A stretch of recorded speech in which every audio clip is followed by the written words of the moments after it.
This makes it so hard to try to sell prevention. People aren't consciously thinking about it. Instead, they're thinking of the next competition. They're thinking about how much extra training they want to get in. They're not thinking about slowing down and taking time to maybe catch a little something that might bloom into something bigger. One of the hardest things to do is to market prevention, and to market it especially to athletes. So let's talk about why that's so hard today and what you can do instead. When you think about athletes, it's easy to think these people have to be so into their craft that they'll do anything to stay there. They won't mind coming in before or investing in their health in order to guarantee their chance at staying in the CrossFit box or being able to run all the races they scheduled this year or being able to compete in all the youth sports games that they're supposed to. Well, it's true. They do kind of want that.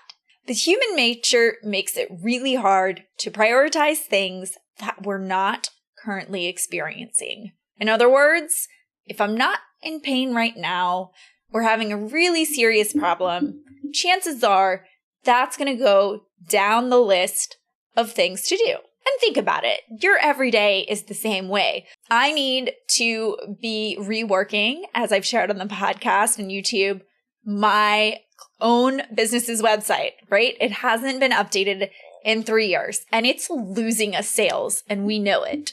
And it's been a process to update it and to really, it feels like to me birthing a new baby, which I've done twice, and both deliveries were very different. So I feel like that is an okay analogy for this situation, right? It's a process. But guess what? When somebody wants to have a call with me today, where does working on my website go on the priority list?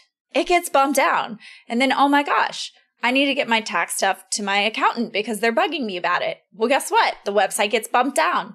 I'm just like all you guys who have bumped down things in your business, including your website, because, well, it's human nature. The things that we're feeling the most pain about, that's what we're going to prioritize. And part of the success in life for you and for others is understanding that sometimes working on the things that don't cause you the most pain is the biggest way to get ahead, to make progress and move. But I digress. When it comes to athletes, all of them are in a little bit of discomfort and pain all the time. And in fact, to be great athletes, they have to be used to that. They have to be able to push through that at times, sometimes even push through crazy injuries in the heat of a really important game. My gymnast, there's always something that could be worked on. But with their training regimen and the fact that it's a sport, you lose really quickly if you don't practice. Well, most of the time, they have a really hard time distinguishing between what's just a normal ache and pain and, this is becoming a serious problem. This makes it so hard to try to sell prevention. People aren't consciously thinking about it. Instead, they're thinking of the next competition. They're thinking about how much extra training they want to get in. They're not thinking about slowing down and taking time to maybe catch a little something that might bloom into something bigger. Now, we all know it's totally worth doing that. Most of them have not been in a scenario where they've had to make that decision before. So sports performance prevention, you could probably use all of those words right now to describe what I'm talking about, but it is a serious issue when it comes to marketing. And I have so many clients come to me, whether through my course or we're doing their website completely for them, and they want to market this. And I say, great, let's talk about it. How do you plan on doing it? And unless they can give me really a solid marketing plan for prevention, it's not something that we're going to pursue on the website. Why? It's not going to be lead generating on its own just from a website standpoint.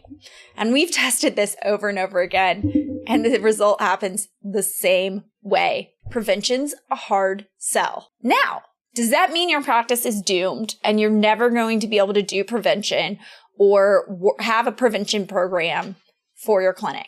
Absolutely not. And this is where you start thinking about your website as being lead generating for a certain population online versus where else could you get prevention patients and how could you create prevention patients? So let me address the first one, which is where else can you pull prevention patients other than your website? Well, we have a client who has a ton of coaches reaching out to her, actually asking her to work with their teams on prevention. So we've strategized with her about doing a workshop, including the parents and getting the buy-in. Now you've got to go really deep with this.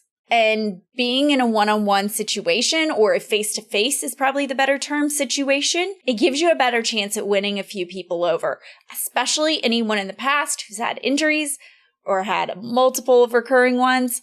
Getting those athletes out for a workshop, for a screening, pointing out problems in front of her parents, in front of the coaches, having the coaches' support of pushing, you really need to work on this preventatively, I'm concerned about you. That's another way to attract prevention clients. But there's also a way you can create them.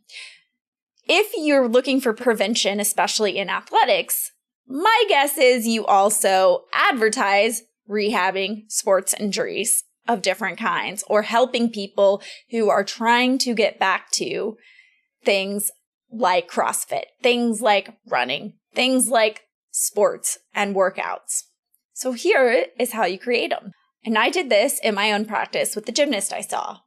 We started with they were having an ache pain injury that was severe enough to cut into their practice schedule. Okay, so there was a solid pain there. Because I can tell you, no gymnast likes to hear that they can't fully participate in practice and that is going to cut their practice schedule. Because guess what? They actually all are usually still required to go to practice, whether or not they can fully participate or not. Crazy sport, I know.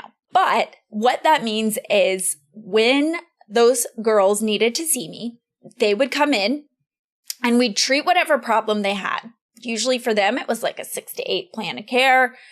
And around that time, I'd have them back ready for full practice. But what we do at that point is there was never a formal discharge. And I promise you, none of your athletes really need a formal discharge. In fact, you know they're going to be better off in their career if they keep doing things to prevent whatever problems they had and whatever things might arise because of it from coming back. So I created a recurring program that basically was like a monthly checkup. It was a 30-minute appointment, and it was like, once you're ready to go back to practice, we need to check up in a month and see, are these movements still going well? Is anything changing? Is anything weak? Do a movement screen again.